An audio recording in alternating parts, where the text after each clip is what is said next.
Oremos, hermanos. Ciertamente, Dios, tú eres digno de nuestra adoración.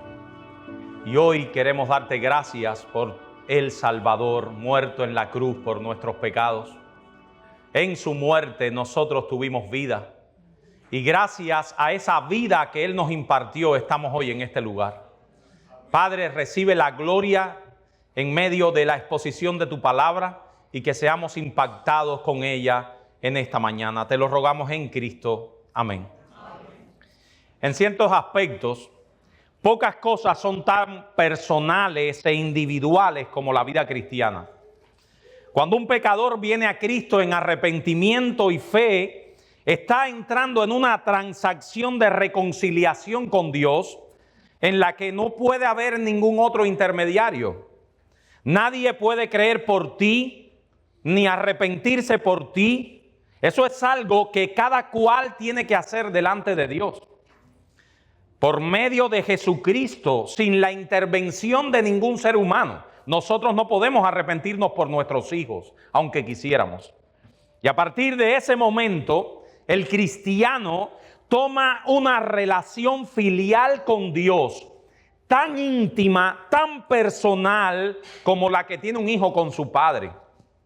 En ese sentido, la vida cristiana es eminentemente individual. Nadie puede vivirla por ti, nadie puede desarrollarla por ti. Sin embargo, aún eso no anula la realidad de que los creyentes pasan a formar parte de una familia. En el mismo instante en que un creyente viene a Cristo en arrepentimiento y fe, somos salvos como individuos, pero no para vivir vidas individualistas. Dice Hechos capítulo 2, versículo 47, que el Señor añadía cada día a la iglesia los que iban siendo salvados. Así que los creyentes que tienen esa relación individual con Cristo forman parte de una comunidad de creyentes, teniendo con cada uno de ellos una relación de amor fraternal. Por eso los reformadores, que hoy hablamos en la clase, hacían tanto énfasis en que los creyentes no vivieran vidas individuales. Calvino decía que nadie puede tener a Dios por padre si no tiene a la iglesia por madre, o sea, si no vive en el contexto de la iglesia. Es una imagen distorsionada del Nuevo Testamento que un cristiano viva vidas solitarias.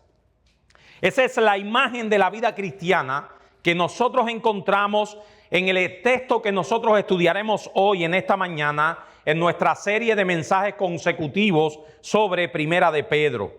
Luego de, para que sepan dónde estamos situados, luego de considerar las repercusiones verticales que surgen de nuestra salvación, 3 sermones anteriores, esperanza, santificación y el sermón pasado, honra. Ahora Pedro pasa a ver el aspecto horizontal de la salvación. Nosotros a veces leemos las Escrituras y pensamos que todo está desorganizado. No, hermanos, hay un aspecto lógico. Los versos 1 al 14 de Primera de Pedro hablan acerca de la gran salvación que tienen los creyentes. Y Pedro termina este primer capítulo hablando de 2 aplicaciones grandes. Primero, los que comprenden, aman esa gran salvación, tienen una relación vertical con Dios, que se expresa en esperanza, santidad y honra.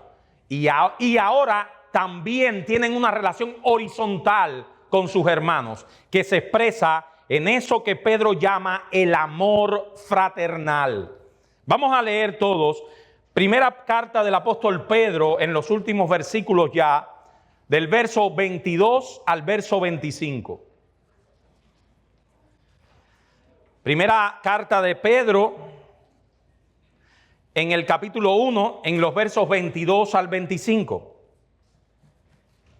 Dice el apóstol: habiendo purificado vuestras almas por la obediencia de la verdad, mediante el Espíritu, para el amor fraternal no fingido, amaos unos a otros entrañablemente de corazón puro, siendo renacidos no de simiente corruptible, sino de incorruptible, por la palabra de Dios que vive y permanece para siempre. Porque toda carne es como hierba, y toda la gloria del hombre como flor de la hierba. La hierba se seca, la flor se cae, mas la palabra del Señor permanece para siempre. Y esta es la palabra que por el Evangelio os ha sido anunciada. El corazón de este mensaje, hermanos, el corazón de este bloque del apóstol Pedro es el verso 22. Ámense unos a los otros entrañablemente de corazón puro. Todo lo demás que dice el texto es la justificación para amarse así. Y hay varias cosas que Pedro nos dice con respecto a ese deber de amarnos unos a los otros que queremos ver en esta mañana. En primer lugar, Pedro nos habla de cuál es el prerequisito del deber. O sea, ¿cuándo están habilitados los creyentes para amar? ¿Por qué los creyentes pueden amar así? Verso 22.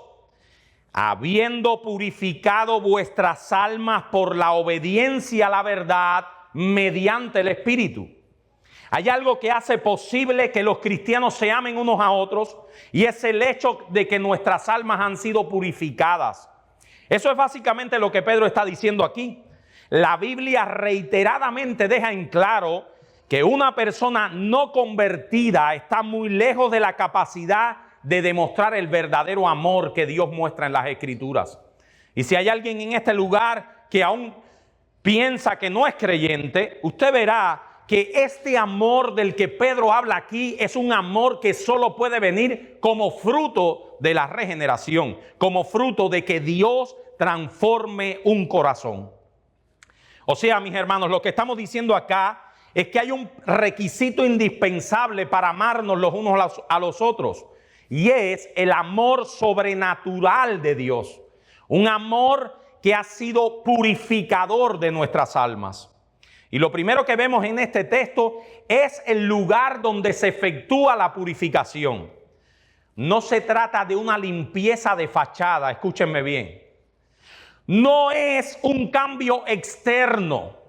No es la práctica de ningún rito de purificación como los católicos que practican el bautismo de infantes para quitarle el pecado original.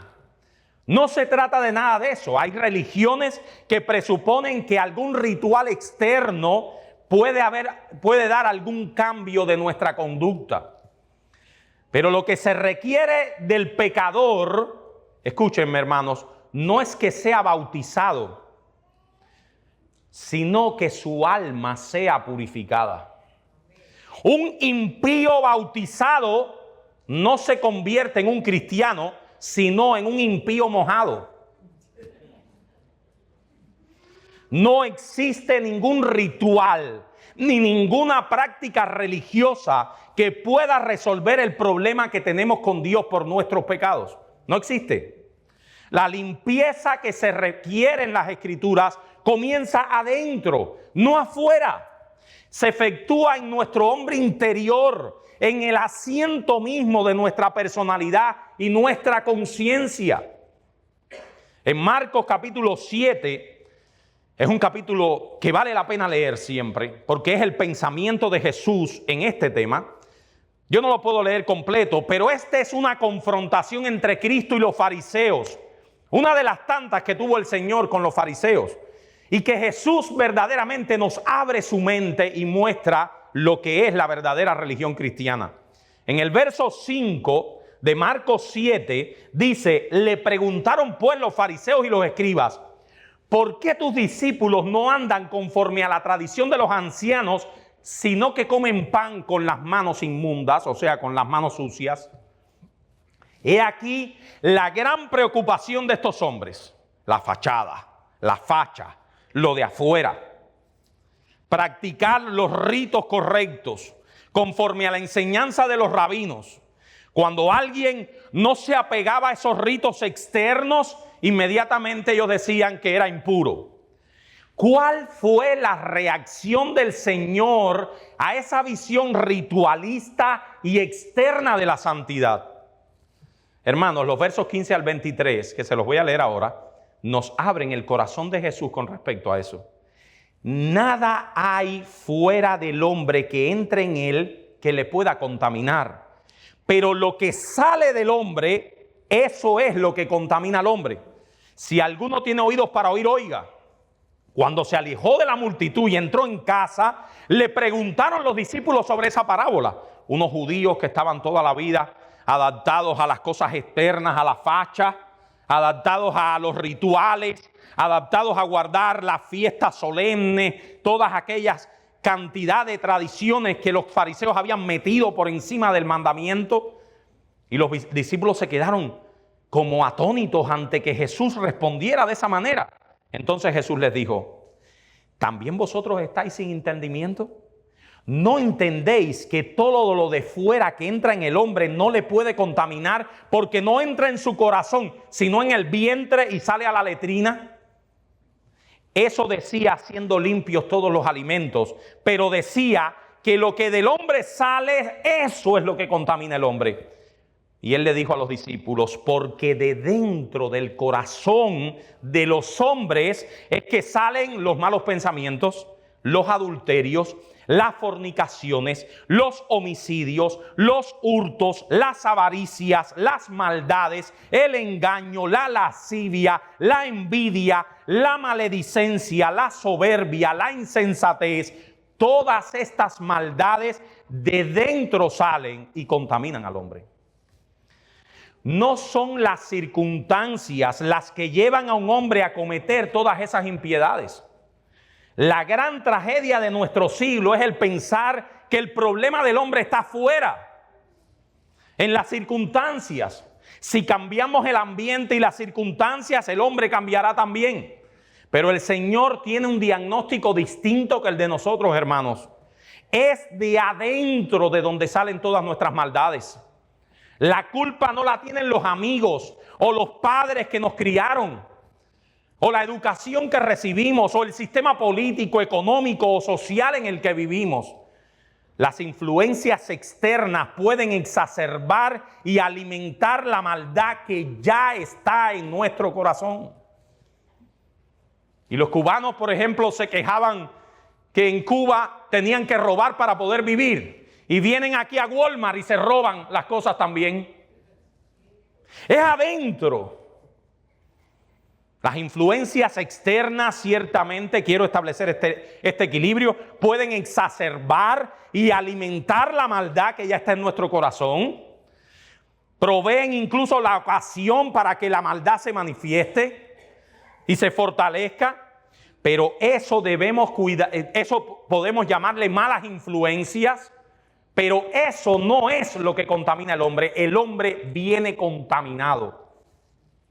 La fuente de donde brota nuestra maldad no está en las cosas externas. Está dentro de nosotros, dice el Señor, en nuestro corazón. Si pudiésemos colocar a un hombre en un ambiente perfecto, imagínate esto, un ser humano que tú pongas en un ambiente perfecto, sin malas influencias, sin ninguna motivación externa, el pecado aún lo llevaría allí. Allí lo seguirían sus propias inclinaciones. Por eso la limpieza que el Señor provee en el Evangelio trabaja desde adentro hacia afuera. Es de adentro, mis hermanos. Es de adentro, de donde el Señor nos ha purificado. Es adentro. Y tú tienes que reconocer esa obra en tu interior. Y por eso hace algunos sermones le decía lo mismo. Preocupa cuando tú estás tan preocupado en que te vean. En que los demás se lleven tal o más cual opinión o en que esté el pastor. Eso preocupa. Porque preocupa lo que hay en tu corazón. Preocupa que te estés demasiado enfocado en la fachada.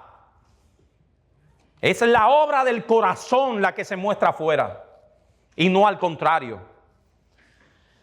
Bueno, eso lo dice Jesús claramente, mucho mejor que yo en Mateo 23, 25 al 28. En otra de esos momentos con los fariseos, Jesús le dice: ay de vosotros, escribas y fariseos hipócritas, porque limpiáis lo de afuera del vaso y del plato, pero por dentro están llenos de robo y de injusticia. Fariseo ciego, limpia primero lo de adentro, para que también lo de afuera sea limpio. Ay de vosotros, escribas y fariseos hipócritas, porque sois semejantes a sepulcros blanqueados. Y eso es una imagen perfecta, perfecta. Ahí estaba el sepulcro de la reina Isabel, el sarcófago o aquello que estaba por fuera. Pero cuando yo vi aquellos funerales, yo decía, ¿y adentro cómo estará aquello?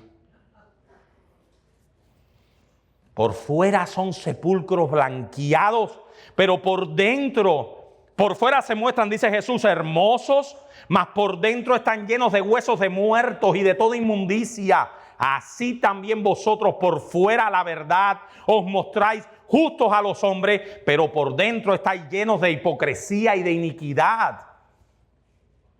La purificación que se produce en el creyente, en la regeneración a través de la palabra, dice Pedro, es una purificación que viene adentro. Es de adentro hacia afuera. El Evangelio trata con la raíz del problema, hermanos. Dios cura verdaderamente porque cura la raíz del problema. No pone analgésicos. Los analgésicos es tratar el aspecto externo. El analgésico disminuye la fiebre por un tiempo, pero no cura la enfermedad. No pone cosmético en la piel del que sufre vitiligo para enmascarar, sino que cura la causa, la misma raíz. El Evangelio trata con un corazón malo. Sin embargo, noten, cuando el corazón es purificado, eso es otro equilibrio. Esa purificación del corazón se muestra afuera también, porque es de adentro hacia afuera. Se muestra afuera, pero porque ocurrió algo adentro. Fariseo ciego, limpia primero lo de dentro del vaso y del plato. ¿Y qué pasará? Que también lo de afuera será limpio. Algunos hablan de una pureza tan interna que no se refleja para nada en lo externo. Pero la pureza de la que el Señor habla aquí comienza en las partes más íntimas de nuestro ser y desde allí se extiende hacia todas las áreas de nuestra vida. Trabaja desde adentro hacia afuera. Eso lo dice Ezequiel en el capítulo 36 con palabras magistrales. Dice él, esparciré hablando de Dios, ¿verdad? Este profeta lo que hizo fue poner las palabras de Dios. Y dice Dios, esparciré sobre vosotros agua limpia y seréis limpiados de todas vuestras inmundicias y de todos vuestros ídolos os limpiaré. Y os daré un corazón nuevo y pondré un espíritu nuevo dentro de vosotros y quitaré de vuestra carne el corazón de piedra y os daré un corazón de carne y pondré dentro de vosotros mi espíritu y haréis que andéis en mis estatutos y guardéis mis preceptos y los pondréis por obra. Como decía el pastor Daniel, el Evangelio sana adentro y se muestra afuera. Se muestra en obediencia y amor a Dios. Pero no obedecemos y amamos a Dios para sanarnos adentro, hermanos. Eso es una inversión de términos. La obediencia es el resultado de alguien que ha sido purificado adentro. Ese es el prerequisito para amar, de la manera en la que Pedro nos va a exhortar a que nos amemos. El prerequisito es que tú seas un creyente de verdad, que tú hayas sido y estés siendo purificado por la palabra de Dios viva y verdadera en tu corazón. El prerequisito para que tú ames sinceramente a otro es que tú hayas sido purificado por dentro. Ahora, hay consecuencias horizontales de esa purificación y ese es el tema principal del apóstol. Dice Pedro, aquellos que han sido purificados, sigue el texto, han sido purificados para el amor fraternal no fingido. Amaos unos a otros entrañablemente de corazón puro. Pedro dice que fuimos purificados para el amor fraternal no fingido. Porque nuestras almas han pasado por ese proceso de purificación. Ahora podemos y debemos amarnos unos a otros. Y nos preguntamos, ¿qué tiene que ver una cosa con la otra? O sea, Pedro, ¿qué tiene que ver esa purificación interior con que yo ame a mi hermano? ¿Qué tiene que ver eso? Hermanos, ¿ustedes saben por qué? Porque la esencia del pecado es egoísmo y orgullo. Si pudiésemos rastrear todas las motivaciones y pensamientos que intervienen en cada uno de nuestros pecados, da igual el pecado que sea, en algún punto esas convergen en el egoísmo y el orgullo personal. Hermanos, el amor que se presenta en este texto solo puede ser experimentado por alguien que ha sido regenerado, por un verdadero creyente. Porque ese amor, que es la palabra para amor más frecuente en el Nuevo Testamento, la palabra ágape, es dejar atrás el egoísmo y el orgullo personal para darnos por los otros, para darnos por nuestros hermanos. Al ser moralmente purificados, librados de la esclavitud del pecado, ahora podemos vencer esa inclinación al egoísmo y al orgullo que todavía permanecen en nosotros, pero que ya no nos controlan. Y entonces te hace el mundo, algunos familiares cercanos o el vecino te pregunta, ¿pero qué tú ganas con eso? ¿Qué tú ganas con esforzarte tanto por el otro? No gano nada, porque es la razón por la que le amo, es una razón que viene por una obra purificadora en mi corazón. Amén. El pecado mora en nosotros, pero ha sido destronado, ya no nos gobierna a su antojo, y por lo tanto los creyentes verdaderos tienen la capacidad de actuar por encima de sus intereses personales, para promover los intereses del reino y el bienestar de sus hermanos. Es por eso que la Biblia presenta el amor como uno de los frutos imprescindibles de la fe verdadera. El amor es un fruto imprescindible de la fe verdadera. Hermanos, miren a ver si Juan no dice que el amor es un fruto imprescindible de la fe verdadera. De hecho, Juan deja claro que nadie que no tenga amor puede ser verdadero creyente. Primera de Juan 2:9 dice, en esto conocerán todos que sois mis discípulos si tuvieseis amor los unos a los otros. Eso lo dice Jesús en Juan 13:35. Pero primera de Juan dice, el que dice que está en luz y aborrece a su hermano, ¿cómo está? Está todavía en tinieblas. Primera de Juan 3:14 dice, nosotros sabemos que hemos pasado de muerte a vida en que amamos a nuestros hermanos. Un termómetro, una muestra palpable de que algo se ha producido en tu corazón es que amas a tu hermano. El que no ama a su hermano, esto no lo digo yo, hermano. Si lo dijera yo y no lo dijera la Escritura, a lo mejor pudiera ser censurado. Pero Juan dice, inspirado por el Espíritu Santo, el que no ama a su hermano permanece en muerte. Amados, amémonos unos a otros, porque el amor es de Dios. Todo aquel que ama es nacido de Dios y conoce a Dios. El que no ama no ha conocido a Dios, porque Dios es amor. Si somos cristianos, no podemos desentendernos del resto de nuestros hermanos.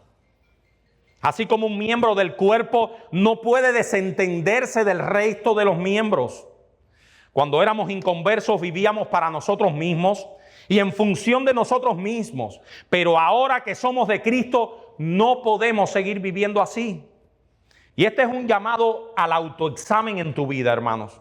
Si nosotros no, aunque sea hoy, mañana por la tarde, no pensamos en esto, este sermón habrá sido por gusto, un sermón más. Pero si nosotros hoy por la noche pensamos en esto, hacemos este autoexamen en nuestras vidas, nos respondemos algunas preguntas que les voy a hacer. ¿Estás tú viviendo para servir a tus hermanos?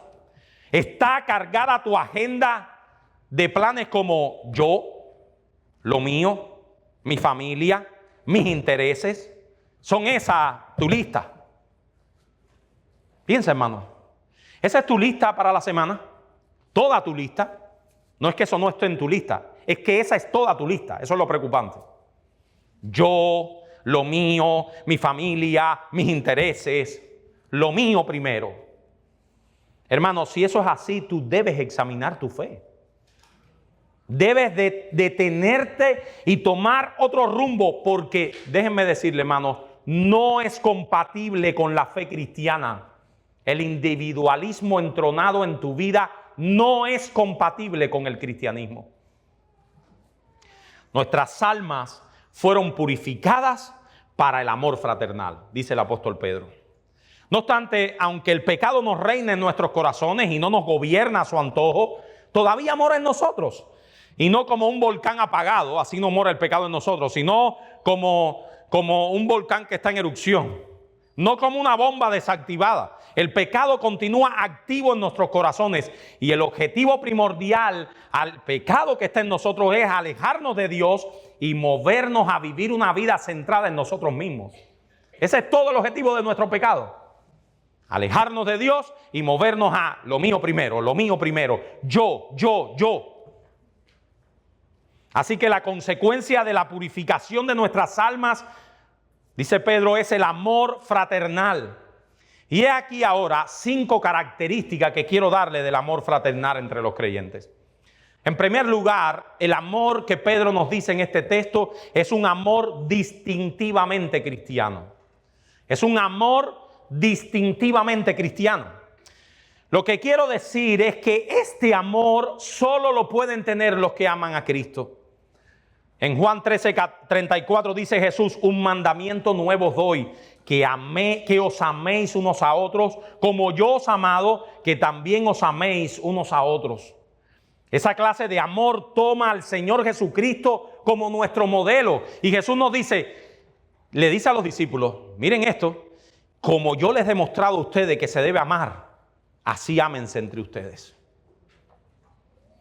En esto conocerán todos que sois mis discípulos, si tuvieseis amor los unos por los otros. Por esa clase de amor seréis identificados, porque solo los cristianos pueden amar así. El idioma griego posee varias palabras para designar al amor, pero como les dije, la que más se usa en el Nuevo Testamento es la palabra ágape, que es la palabra que Pedro usa en nuestro texto al ordenar que nos amemos unos a otros. A menudo se ha dicho que el amor ágape se distingue porque es un amor sacrificial.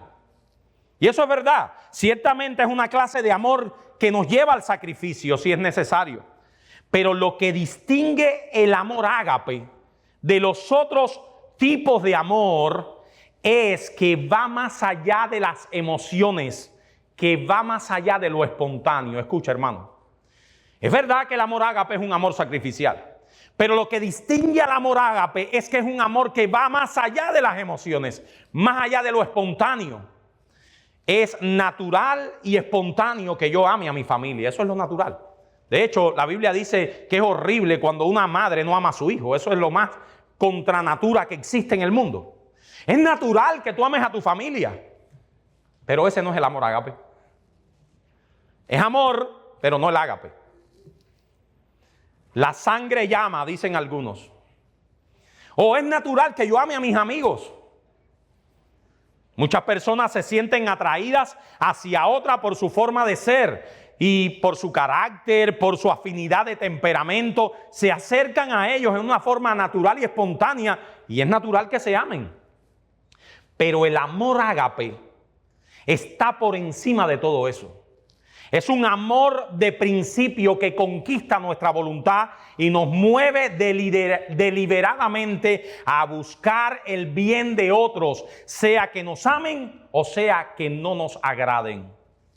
Escucha, hermanos, el amor ágape es un amor voluntario, no emocional. De tal manera que tú amas a aquel hermano que por naturaleza tú no estuvieras unido a él.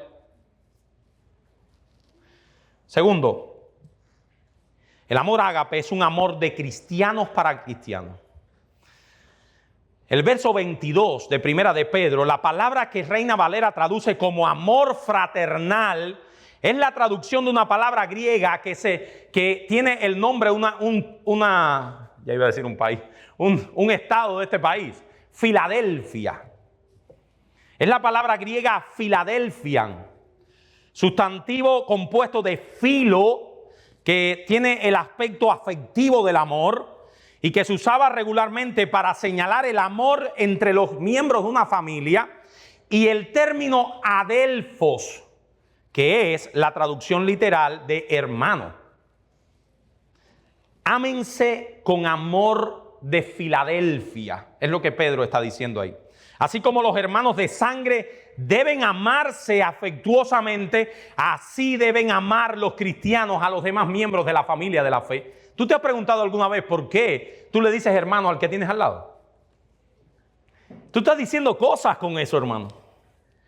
Cuando tú tienes al lado a alguien y tú le llamas hermano, tú le estás diciendo que le amas con el amor adelphos, con el amor de cercanía, porque voluntariamente tú has decidido amarle.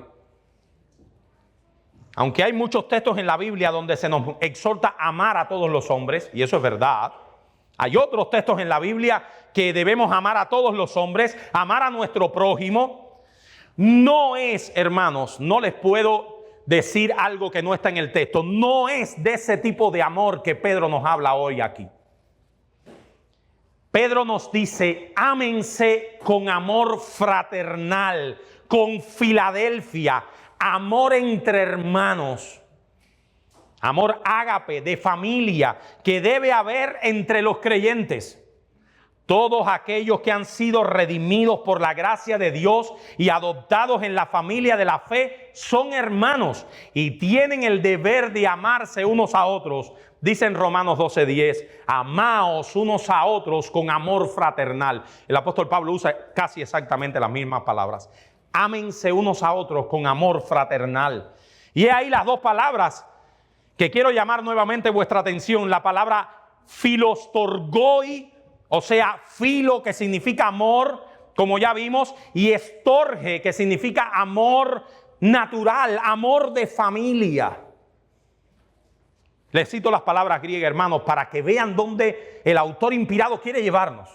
Ámense con un amor de familia.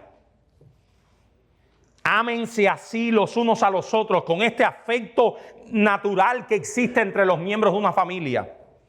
Y para que no haya ninguna duda, Pablo dice, filostorgoi, amor de familia, con Filadelfia, amor fraternal.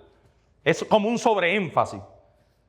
Esto no es cualquier tipo de amor. Es un amor movido por la realidad de nuestra fe y que procura, hermanos, procura de manera particular el bienestar de tu hermano desde una perspectiva distintivamente cristiana.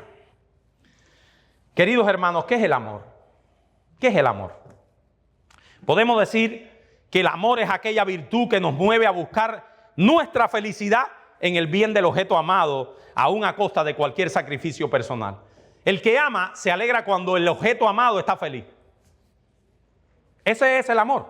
El amor es que tú eres capaz de hacer cualquier sacrificio para que el objeto amado esté feliz. Si tú estás feliz, yo estoy feliz, aunque por atrás tengas un puñal en la espalda. Habitualmente cuando pensamos en eso, pensamos en los hijos, en la mujer. Pero es que ese es el amor que se nos pide en las Escrituras hacia nuestros hermanos. ¡Wow! ¡Wow! El bien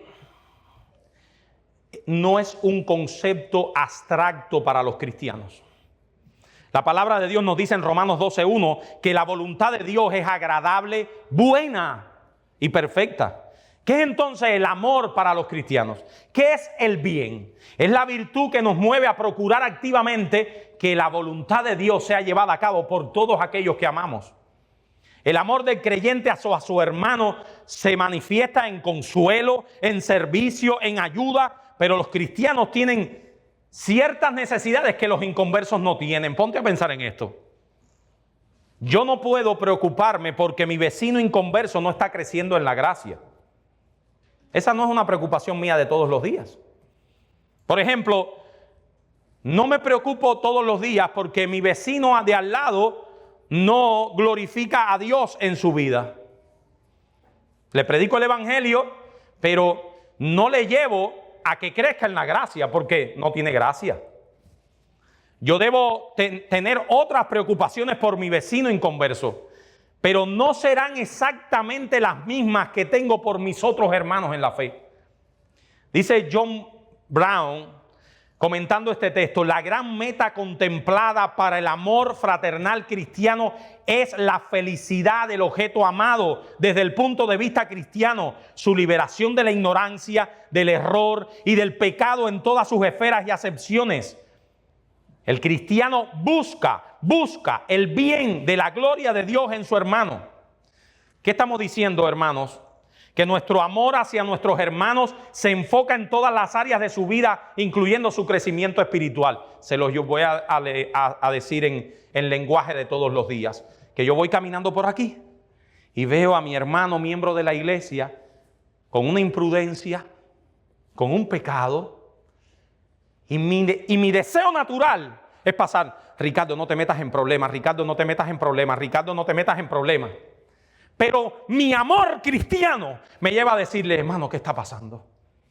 Hermano, ¿cómo puedo ayudarte para salir de ese pecado? Ese es el amor cristiano. Cuando un hermano de esta iglesia se te acerca a ti para exhortarte, para reprenderte, para estimularte, está pasando por encima de su egoísmo. Ese es el amor de los cristianos. Tenemos en nuestro interés que nuestro hermano salga adelante.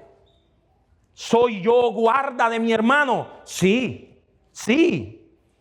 Tenemos algo en común con nuestros hermanos en la fe que no tenemos en común con nadie más. Tercer lugar, este es un amor que abarca a todos los cristianos. Quiero hacer este acápite para obtener el sabor de todo lo que Pedro dice. No es un amor ejercido hacia un pequeño grupo de la iglesia, ni hacia aquellos que me agradan o hacia aquellos con los que comparto algunos intereses humanos. Yo he encontrado hermanos en esta iglesia que me dicen, hermano, no te voy a invitar hoy a mi casa porque quiero invitar a aquel hermano que no conozco.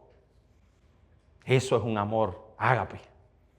El amor que busca intencionalmente a aquel hermano que no conoce aún. Que busca el bien del objeto amado por el simple hecho de ser un hermano en la fe. Con los cuales comparto algunos intereses humanos, me es más fácil compartir con ellos, pero el texto dice, amaos unos a otros. Eso no significa que un creyente no pueda tener amigos íntimos. Quiero establecer nuevamente el equilibrio. No tiene nada que ver con eso. No significa que yo no pueda tener buenos amigos en la iglesia con los cuales desarrollo una mayor intimidad. El Señor tuvo amigos íntimos. Y lo mismo vemos en la vida de Pablo, de Pedro, que eran siervos de Dios.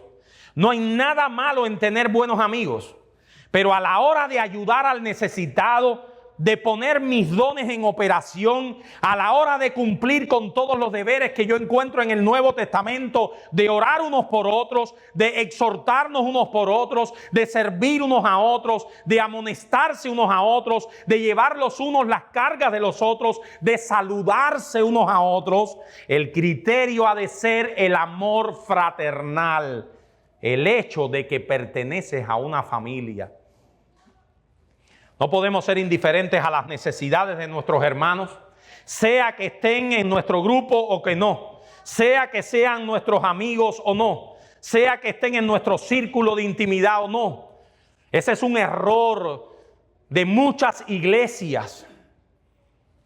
Yo sé que en la práctica vamos a estar más conscientes de las necesidades de aquellos que tenemos más cerca. Y esa es una realidad que no podemos olvidar, pero eso no debe servirnos de excusa para desentendernos de aquellos hermanos que no tenemos tan cerca en la iglesia. Por el contrario, eso debe movernos a involucrarnos más profundamente con los miembros de esta congregación. Y hermanos amados, en este país las iglesias se pierden de amarse unos a otros. Las iglesias se convierten en lugares de reunión los domingos donde la gente se desenchucha de la vida del otro en el resto de la semana. Y esa no es la fe del Nuevo Testamento. Ese no es el amor del Nuevo Testamento. Tan solo leerse el libro de los Hechos, te darás cuenta cómo vivían los primeros cristianos y lo lejos que está la iglesia contemporánea de vivir de esa manera. Eso es tan importante. Por eso es tan importante que vengamos a los cultos de oración, porque allí mayormente es donde nosotros nos enteramos de lo que está ocurriendo en la iglesia, más allá del círculo de mis amigos. Por eso es que debemos hacer un esfuerzo en interactuar con otros miembros de la iglesia y no limitarnos siempre al mismo grupo de hermanos. Recuerden que somos miembros los unos de los otros, no simplemente de un grupito aquí, de un grupito allá. El Señor nos ha colocado en este cuerpo de creyentes y nos ha dado dones y capacidades que deben beneficiar a todo el cuerpo. Y es en la interacción amorosa de unos con otros en la que este cuerpo crecerá y se fortalecerá. Cuarto lugar, es un amor sincero, genuino, dice Pedro. Para el amor fraternal, amor de hermano, no fingido, amaos unos a otros entrañablemente de corazón puro. Hay dos elementos en el texto que debemos notar. Primero, Pedro nos dice que nuestro amor debe ser sin fingimiento. Luego nos dice al final del versículo que debe brotar de un corazón puro, porque dijo ya que los corazones han sido purificados para practicar ese tipo de amor. La frase sin fingimiento es la traducción de una palabra griega que cuando le diga la palabra sabrán todos lo que significa. Anupócriton es lo que Pedro dice ahí. Sin fingimiento, anupócriton, que significa literalmente sin hipocresía. Yo a veces no sé por qué la Reina Valera no traduce así, sin hipocresía. Pone palabras más hermosas. Pero es eso lo que Pedro dice exactamente, sin hipocresía. La palabra hipocresía no tuvo originalmente una mala connotación. No era una palabra mala al principio. Se le llamaba hipócrita al autor que representaba un papel en el teatro. Eso era un hipócrita. Estos actores solían usar máscaras con las cuales cubrían su rostro detrás de la emoción que reflejara la máscara. La máscara tenía diferentes emociones y detrás estaba yo de verdad y la máscara lo que reflejaba de mí. De ahí que luego la palabra hipócrita comenzó a usarse para denotar engaño, fingimiento. Así como los actores del teatro representan un papel que no corresponde con la realidad que ellos están viviendo, así también hacen los hipócritas. Representan un papel, pretenden ser lo que no son, sentir lo que no sienten, tener una motivación que no tienen. El hipócrita da limosna, pero no para saciar al hambriento y socorrer al pobre. El hipócrita da limosna para ganar una buena reputación delante de los demás. Y lo mismo hace con la oración y el ayuno. Bueno, eso no lo digo yo, hermano, eso lo dice Mateo 6, 1 al 18, léaselo. Es el hombre que esconde su egoísmo en un manto religioso. Le ayuda a sus padres, en Mateo 15, 7. O sea, tú llamas a un hermano y le dices, hermano, te veo que no ofrendas nada para el reino. Te veo que hermano, no estás ofrendando ni un medio para el reino. Y tú eres miembro de esta iglesia. Y estas luces no salen aquí solas. Este local no está aquí solo porque nos lo regaló el alcalde de la ciudad. Y tú llamas a ese hermano y te dice, hermano, lo siento, pero todo lo que tengo es para ayudar a mis padres.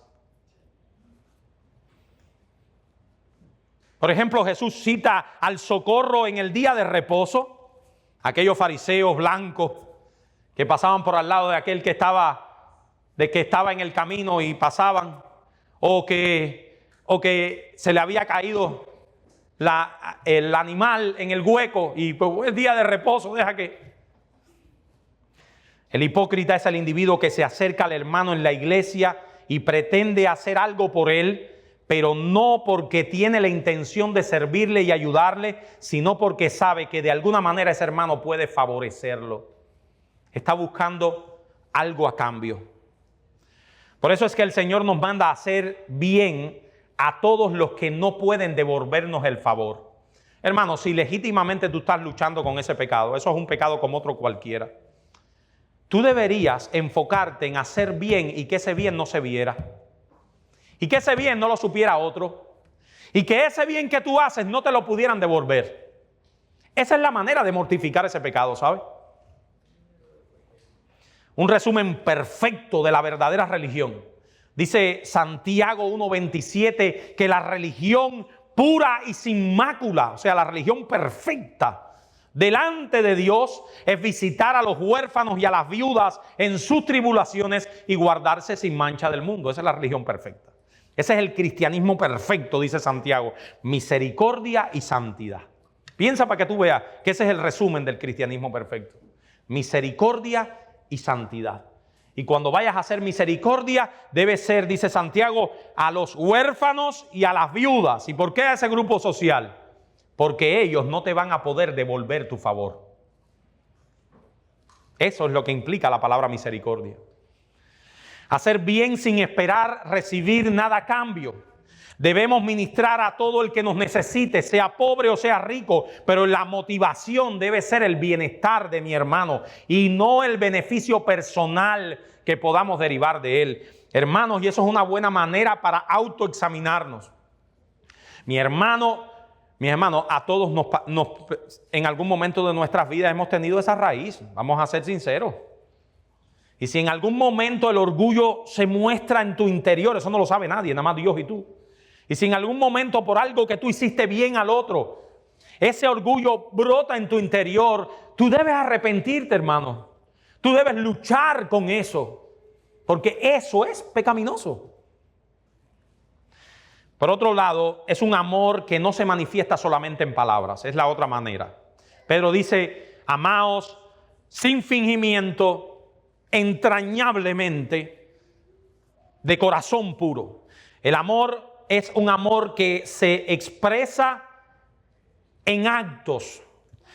El amor que se expresa verbalmente es otra forma de hipocresía. Eso lo dice la Biblia, hermano. Eso es otra forma de hipocresía. Dice en 1 de Juan 3:16 al 18, en esto hemos conocido el amor, en que Él puso su vida por nosotros. También nosotros debemos poner nuestras vidas por los hermanos. Pero el que tiene bienes de este mundo y ve a su hermano tener necesidad y cierra contra él su corazón, ¿cómo mora el amor de Dios en él? Hijitos míos, no amemos de palabra ni de lengua, sino de hecho y en verdad. Llega tu hermano y te dice, hermano, no tengo para comer. No tengo para pagar la renta este mes. Ese hermano no ha sido ni falta de diligencia, ese hermano no ha sido perezoso en su trabajo, simplemente está pasando por un tiempo de dificultad. Y tú le dices, no te preocupes, voy a orar por ti. Voy a orar por ti. Yo voy a orar por ti. Pero aquí en el bolsillo está lleno, un paco así. Si un hermano o una hermana están desnudos y tienen necesidad de mantenimiento de cada día, y alguno de vosotros le dice, id en paz, calentaos y saciaos, pero no le dais las cosas que son necesarias para el cuerpo, ¿de qué aprovecha? Santiago 2:15 al 16, para que vean que no lo inventé yo. Finalmente, Pedro nos dice que nuestro amor debe ser ferviente. Es un amor ferviente. Eso es lo que la Reina Valera traduce como entrañablemente. Es un amor ferviente. La Reina Valera traduce que viene de las entrañas. Y eso es muy expresivo, es muy bonita la frase.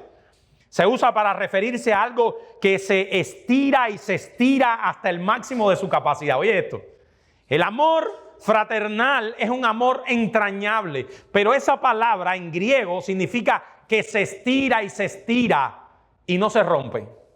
Es un amor intenso, constante, que no se cansa rápido de hacer el bien. Es un llamado a que amemos a toda capacidad. Pablo le dice a los cristianos en Tesalónica algo parecido, en 1 Tesalonicenses 4, 9 al 10. Él reconoce que estos hermanos se amaban unos a otros, pero aún así, él llegó a la iglesia y él vio que había tremendo amor en la iglesia. Que se amaban unos a otros, pero él así les dice, sigan abundando en eso más y más.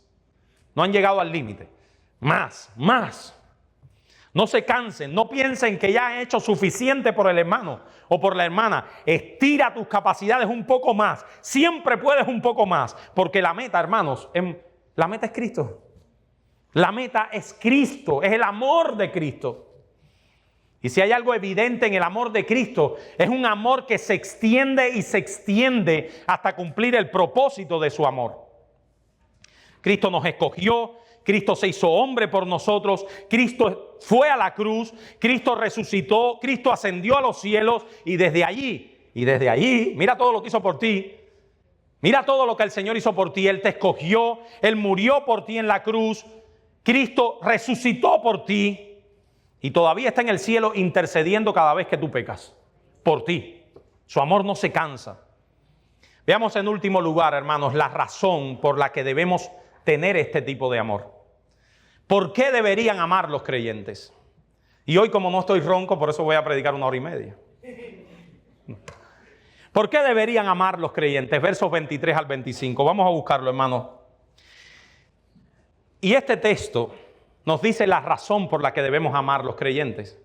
Siendo renacidos, no de simiente corruptible, sino de incorruptible, por la palabra de Dios que vive y permanece para siempre, porque toda carne es como hierba y toda la gloria del hombre como flor de la hierba se seca y la flor se cae, mas la palabra del Señor permanece para siempre, y esta es la palabra que por el Evangelio os ha sido anunciada. No olviden que el corazón de este pasaje sigue siendo el amor entre nosotros. Todo lo que Pedro nos dice en los versos 23 al 25 son la motivación para el cumplimiento del amor. Y Pedro nos dice, la respuesta es doble. En primer lugar, el nuevo nacimiento y el amor están íntimamente conectados entre sí, porque la nueva vida que Dios imparte en la regeneración es conforme a su propia naturaleza. Y hermanos, aquel es incongruente. Que Dios salve a una persona y esa persona no ame a nadie más. Eso es incongruente. Porque la Biblia misma dice que Dios es amor. Él pone en el creyente ese mismo amor que está en su ser. Amémonos unos a otros porque el amor es de Dios. Dios es amor, dice Juan. Nosotros sabemos que hemos pasado de muerte a vida en que amamos a nuestros hermanos. El que no ama a su hermano permanece en muerte, dice Primera de Juan 3:14. Tenemos serias razones para sospechar de la veracidad de la fe de una persona que no ama a nadie más que a sí mismo. El amor es una marca distintiva de los cristianos. No somos salvos por amar. Somos salvos por medio de la fe, pero el amor es la expresión, el fruto de esa salvación. Hermanos amados, a la luz de lo que hemos oído, creo que todos debemos hacer un profundo autoexamen en nuestras vidas. Eso es lo que yo he venido haciendo esta semana. Un profundo autoexamen en mi vida, porque yo soy por naturaleza egoísta. Porque yo soy por naturaleza de tener mis planes en mí mismo. Pero ese no es el corazón del cristianismo, hermano. Esa no es lo que Dios ha puesto en nosotros a través de la regeneración.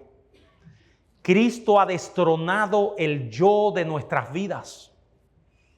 Y nosotros debemos darnos por los demás.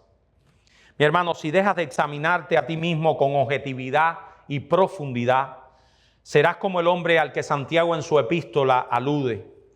Santiago dice que cuando nosotros no nos examinamos, somos como el hombre que considera en un espejo su rostro natural, porque él se considera a sí mismo y se va y luego olvida cómo era. Yo te estoy presentando hoy un espejo y tú puedes mirarte en ese espejo y ver y sacar la conclusión de que no estás conforme al amor que Cristo ha puesto en tu corazón, no estás viviendo conforme a Él, pero puedes irte y olvidarte de tu rostro natural. Pero si por el contrario, tú llegas a tu casa y haces propósitos serios, examinas tu corazón y haces propósitos serios en base a esa revelación de la palabra, entonces no serás como este hombre. ¿Qué cosas prácticas estamos haciendo nosotros para cumplir con este sagrado deber del amor fraternal? Este deber que distingue a los cristianos más que a ninguna otra cosa en el mundo. Debemos hacer algunas preguntas. ¿Qué tanto interactúas con tus hermanos, miembros de esta iglesia, tanto en los cultos como fuera de ellos? ¿Qué tan pendiente estás de las necesidades de tus hermanos? ¿Tú vienes al culto de oración? ¿Qué haces luego con los nombres que aparecen en la lista de hermanos que tienen diversas dificultades? ¿Qué haces con ellos? ¿Oras por ellos? ¿Los llamas por teléfono? ¿Ofreces tus servicios? ¿Les visitas? ¿Cuándo fue la última vez que tú consolaste, exhortaste, amonestaste, instruiste a algún hermano de la iglesia? Amados hermanos, examinemos nuestros corazones a la luz de la palabra de Dios. Termino con esta frase. Tertuliano vivió en el siglo II. Él estuvo muy cerca de los primeros creyentes, en el siglo II, y escribió estas palabras de aquellos primeros cristianos. Mirad cómo se aman, mirad cómo están dispuestos a morir el uno por el otro. Vamos a orar, hermanos, y con esto terminamos.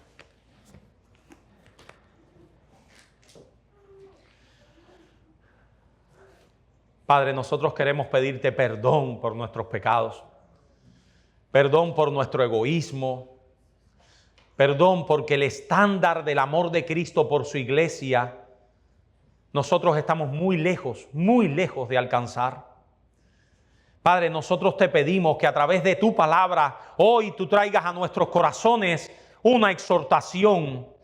Hoy tú nos reprendas para tomar el camino de la obediencia a tu palabra y que nosotros podamos en esta iglesia reflejar el amor fraternal no fingido, entrañable de corazón entre nosotros. Padre Santo, ayúdanos a hacer metas esta semana donde estén incluidos nuestros hermanos, donde estén incluidos ellos, donde nosotros nos estemos dando también de nosotros, de nuestro tiempo, de nuestros recursos, donde también nosotros estemos estimulándolos, exhortándolos, animándolos. Ayúdanos, Señor, a vivir como parte de esta comunidad de la iglesia. Reprende de nosotros el egoísmo, reprende de nosotros esa tendencia individual a vivir nuestras propias vidas. Te pedimos estas cosas, Señor, en el nombre y por los méritos de Jesús. Amén.